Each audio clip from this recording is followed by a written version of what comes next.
अरे रुकिए साहब, वो मेरे रिक्शे की ना बैटरी डाउन हो गई है और मुझे इस रिक्शे को वहाँ दुकान तक लेकर जाना है। आप मेरे रिक्शे को धक्का लगा सकते हो ताकि मैं इस रिक्शे को दुकान तक ले जा सकूँ? क्या कहा तूने? धक्का?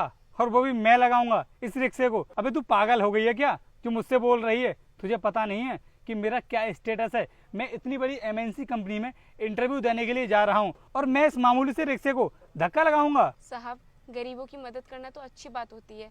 आप मेरे रिक्शे को धक्का लगा दोगे तो आपको दुआ मिलेगी। अबे तेरी दुआ का क्या अचार डालूंगा मैं? अगर मैं इंटरव्यू के लिए लेट हो गया और ये नौकरी मेरे हाथ से निकल गई तो इसका जिम्मेदार कौन होगा? तू दिलवाएगी क्या मुझे नौकरी? साहब, अगर ऐसी ही बात है तो जहाँ पर आप इंटरव्यू देने के लिए जा रहे हो वहाँ पर जाकर मैं बात कर लूंगी। क्या कहा तूने कि तू कंपनी में जाकर के बात कर लेगी? अबे तूने अपना स्टेटस देखा है? इतनी बड़ी कंपनी में वो लोग तुझे अंदर घुसने देंगे? अबे ये देख तेरी औकात क्या है। तू इस मामूली से रिक्शे को चलाती है और तू मुझसे बोल रही है कि तू जाकर उनसे बात कर लेगी। अबे तेरे ऐसी औरतों को वो कंपनी वाले ना कंपनी के अंदर भी नहीं घुसने देंगे। साहब, आप मेरी मजबूरी को समझिए। 5 मिनट की तो बात है, आप इसे धक्का लगा दीजिए। बात 5 मिनट की बेशक हो लेकिन स्टेटस की है। अगर मैं इसमें धक्का लगाने लगा ना तो मेरी कोई रेपुटेशन नहीं रहेगी। इसलिए मैं कंपनी में इंटरव्यू देने के लिए जा रहा हूँ। तेरे रिक्शे में ना धक्का लगाने के लिए नहीं आया हूँ। किसी और से लगवा लेना। चलता हूँ मैं यहाँ से। अरे रुकिए साहब, पैदल कहाँ जा रहे हो? आप मेरे रिक्शा में बैठ जाइए, क्योंकि साहब सुबह से लेकर शाम होने को जा रही है। मेरे रिक्शे में ना कोई भी सवारी नहीं बैठी है। अगर आप मेरे रिक्शे में बैठ जाओगे और आप मुझे 10-20 रुपए दे दोगे तो मेरे बच्चों का पेट भर जाएगा। मैं उन्हें कुछ खाने के लिए ले जाऊंगी। वैसे तो मैं पैदल ही चला जाता, लेकिन तू मुझसे बोल रही है तो फिर मैं तेरे रिक्शे में ही बैठ जाऊंगा। बता कितने रुपए लेगी? वैसे साहब, आपको जाना कहाँ पर है? देख, वो जो सामने एमएनसी कंपनी दिखाई दे रही है ना, वहीं पर जाना है मुझे। साहब, आप मुझे वहाँ के 20 रुपए दे देना। 20 रुपए तो बहुत ज्यादा हैं। मैं तुझे वहाँ के 5 रुपए दूंगा, अगर मुझे ले चले तो बता। 5 रुपए तो बहुत कम है साहब। चलो कोई बात नहीं, आप बैठ जाइए। ठीक है फिर चल। अरे इसके रिक्शे में तो बहुत सारे पैसे पड़े हैं, लेकिन ये पैसे किसके होंगे? अरे होंगे किसी के। मैं एक काम करता हूँ, इन पैसों को ना छुपा लेता हूँ। अगर इसने मुझे देख लिया तो ये सारे पैसे छीन लेगी। हाँ, और इसके रिक्शे में भी नहीं जाऊँगा मैं, क्योंकि अगर इसको पता चल गया ना ये पैसे मेरे पास हैं तो ये मुझसे ले लेगी। एक काम करता हूँ, निकलता हूँ यहाँ से। अरे क्या हुआ साहब, आप रिक्शे में नहीं बैठे? अरे मुझे नहीं बैठना तेरे रिक्शे में। फालतू में अपने 5 रुपए क्यों बर्बाद करूँ? मैं तो पैदल ही निकल जाऊँगा, जा रहा हूँ मैं। अरे साहब रुकिए, सुनिए तो मेरी बात। अरे रुकिए साहब, आप पैदल कहाँ जा रहे हो?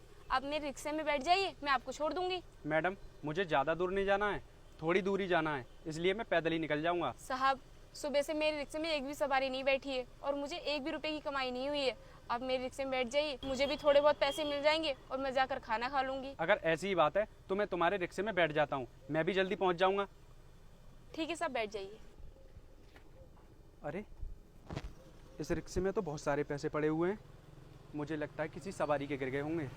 मैं एक काम करता हूँ, मैडम को बता देता हूँ, वो वापस कर देंगी। मैडम, आपके रिक्शे में ना पैसे गिर गए थे किसी के, जिस किसी के हों उसे वापस कर देना। लेकिन साहब, मेरे रिक्शे में तो सुबह से कोई भी सवारी नहीं बैठी है। मुझे लगता है ये पैसे ना आप ही के होंगे। आप ना अपने पर्स वगैरह में चेक कर लीजिए। अरे मैडम, इतने सारे पैसे मेरे पास कहाँ, मुझे लगता है किसी के गिर गए होंगे, आप रख लीजिए। ठीक है साहब, आप बैठ जाइए, मैं आपको छोड़ दूंगी। ठीक है मैडम।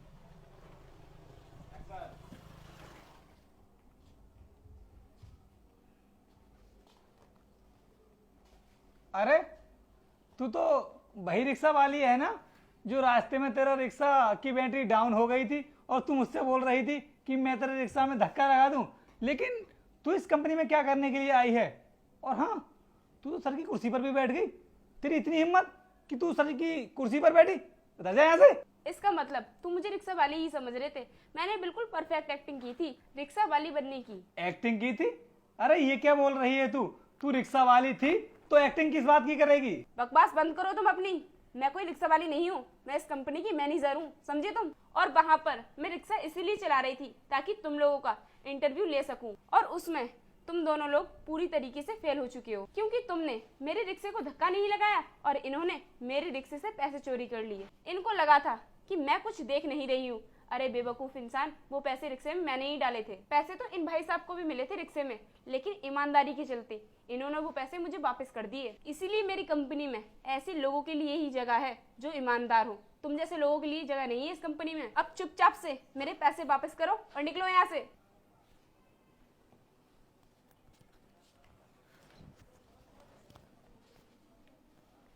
और हाँ तुम कल से जॉब पर आ सकते हो। Thank you so much ma'am. ठीक है।